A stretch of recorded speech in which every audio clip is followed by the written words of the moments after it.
part A, we start with the compound interest formula. S equals P times bracket 1 plus I bracket to the power of n. To find the present value, we rearrange it to P equals S divided by bracket 1 plus I bracket to the power of n. So first, I substitute the values. P equals 15,465.89 divided by bracket 1 plus 0.036 over 12 bracket to the power of 24.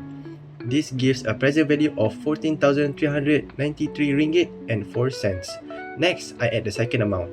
S equals S1 plus S2, which is 14,393.04 plus 6,500, giving S equals 20,893 ringgit and 4 cents.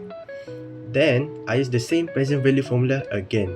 P equals 20,893.04 divided by bracket 1 plus 0.036 over 12 bracket to the power of 24. And the final value is 18,757 ringgit and 20 cents. For part B, we also start with the compound interest formula. S equals P multiplied by the quantity 1 plus I all raised to the power of n. Then, I substitute the values. S equals 12,000 multiplied by the quantity 1 plus 0.06 over 4, all raised to the power of 20. And the future value S is 16,162 ringgit and 26 cents. For part A, Alia invested 10,000 ringgit in Scheme A, which offers 8.52% interest compounded every 2 months. We want to find how much interest she received after 6 years and 6 months. I start by identifying the keywords, which is P equals to 10,000, K equals to 0.0852, M equals to 6, T equals to 6.5 years, I equals to 0.0852, divide by 6, n equals to 6 times 6.5 equals to 39. We will be using the formula S equals to B open brackets 1 plus I close brackets to the power of n. So S became 10,000 open brackets 1 plus 0.0852 divided by 6 close brackets to the power of 39. So S equals to 17,333.88 cents.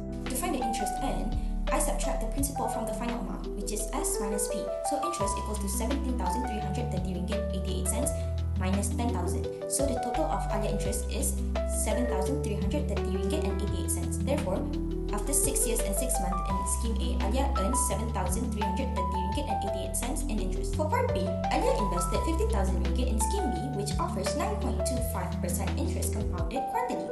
She wants to know how long would it take for her money to grow up to 30,000 ringgit. I start by identifying the keywords, which is S equals to 30,000, P equals to 15,000, K equals to 0.0925, M equals to 4, and I equals to 0.0925 divided by 4.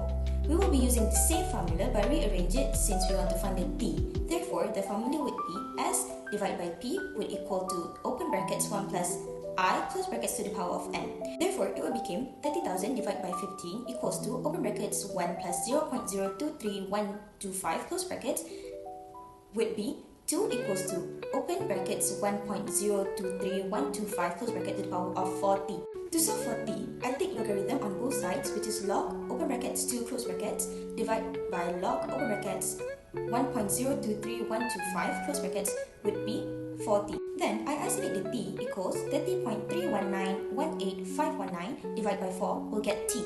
After calculating, I get t equals to 7.57 years, which approximately 7.5 years. So Alia needs about 7.5 years to double her money in Scheme B.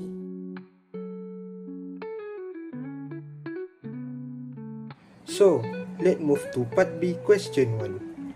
First, we are given that the regular payment, which is R, is 250,000. The interest rate is 3.8% per year and the payment are made twice. To find the future value, we use the annuity formula, which is S equals to R open bracket 1 plus I close bracket the power of n minus 1 and divided by I. Next, we calculate the periodic interest rate, which is I. Since the yearly rate is 0.038 and there are 2 payments per year, which is I equals to 0.038 divided by 2. Then, we substitute all the value into the formula. S equals to 2500 open bracket 1 plus 0.038 divided by 2 and close the bracket. The power of 19 minus 1, close the bracket, and divided by 0.038 divided by 2. After calculating, we get the future value.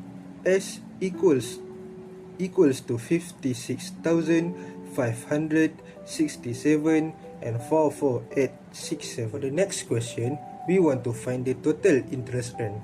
The formula is interest equals to S minus NR, where S is the future value, N is the number of payment, and R is regular pay.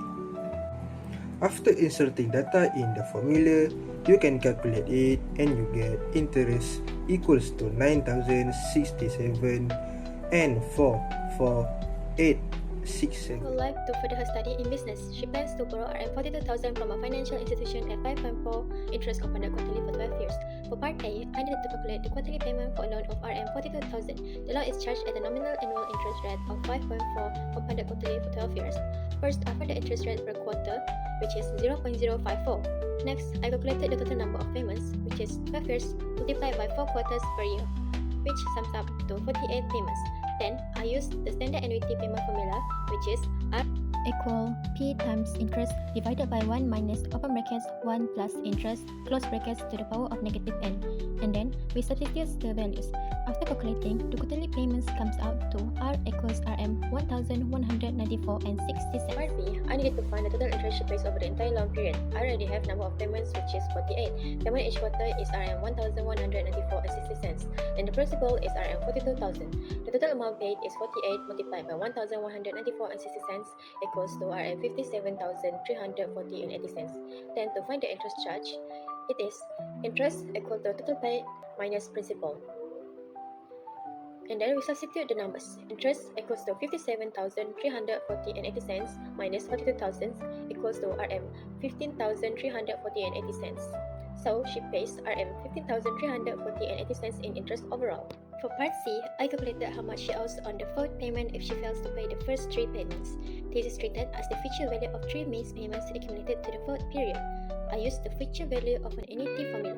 S equals R times the expression open brackets 1 plus interest close brackets to the power n minus 1 and the whole thing divided by interest, where R equals to 1,194 and 60 cents. The interest equals to 0.0135, N equals to 4, which accumulate up to the fourth payment, and then we substitute the values. Inside the brackets, the value is approximately 4.0743. So, S equals to 1,194 and 60 cents multiplied by 4.0743 equals to RM 4,870 and 21 cents.